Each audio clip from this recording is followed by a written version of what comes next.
रतन टाटा का जीवन एक प्रेरणादायक यात्रा है। उनका जन्म 28 दिसंबर 1937 को मुंबई में हुआ। उनके परिवार का टाटा समूह से गहरा संबंध था, लेकिन रतन टाटा ने अपने जीवन की शुरुआत एक साधारण लड़के के रूप में की। उन्होंने अपनी प्रारंभिक शिक्षा मुंबई के कैथेड्रल और जॉन कॉनन स्कूल से प्राप्त की और फिर आगे की पढ़ाई के लिए अमेरिका चले गए। वहां उन्होंने आर्किटेक्चर में डिग्री हासिल की और बाद में मैनेजमेंट में भी अध्ययन किया। रतन टाटा ने 1962 में टाटा समूह में शामिल होने का निर्णय लिया। शुरुआत में उन्हें कई चुनौतियों का सामना करना पड़ा। टाटा समूह के पूर्व प्रमुख जे.आर.डी. टाटा के अधीन काम करते हुए उन्होंने सीखा कि कैसे एक बड़े संगठन को चलाना है। उनके लिए यह आसान नहीं था, क्योंकि उन्हें अपने विचारों को लागू करने के लिए संघर्ष करना पड़ा। लेकिन उन्होंने कभी हार नहीं मानी।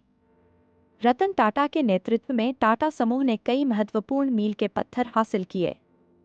उन्होंने टाटा मोटर्स को वैश्विक स्तर पर पहचान दिलाई, खासकर जब उन्होंने नैनो कार का निर्माण किया। यह कार न केवल सस्ती थी, बल्कि यह भारतीय नवाचार का प्रतीक भी बनी।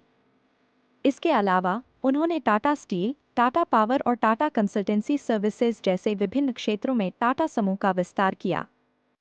रतन टाटा की पहचान केवल एक सफल व्यवसायी के रूप में नहीं है, बल्कि एक दानी के रूप में भी है।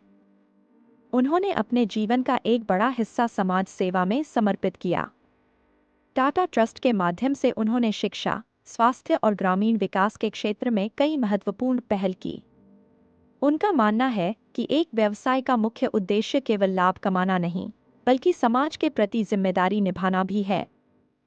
उनकी विरासत न केवल टाटा समूह के रूप में जीवित रहेगी, बल्कि उनके द्वारा स्थापित मूल्यों और सिद्धांतों के माध्यम से भी। रतन टाटा ने हमें यह सिखाया कि सच्ची सफलता वही है जब हम अपने समाज के उत्थान में योगदान देते हैं। उनके जीवन की कहानी हमें प्रेरित करती है कि हम अपने लक्ष्यों के प्रति दृढ़ रहें और समाज के प्रति अपनी जिम्मेदारियों को न भूलें। रतन टाटा का जीवन एक उदाहरण है कि कैसे एक व्यक्ति अपने कार्यों और विचारों से दुनिया को बदल सकता है। उनके योगदान और दृष्टिकोण ने न केवल भारत में बल्कि विश्व स्तर पर भी एक नई दिशा दी है।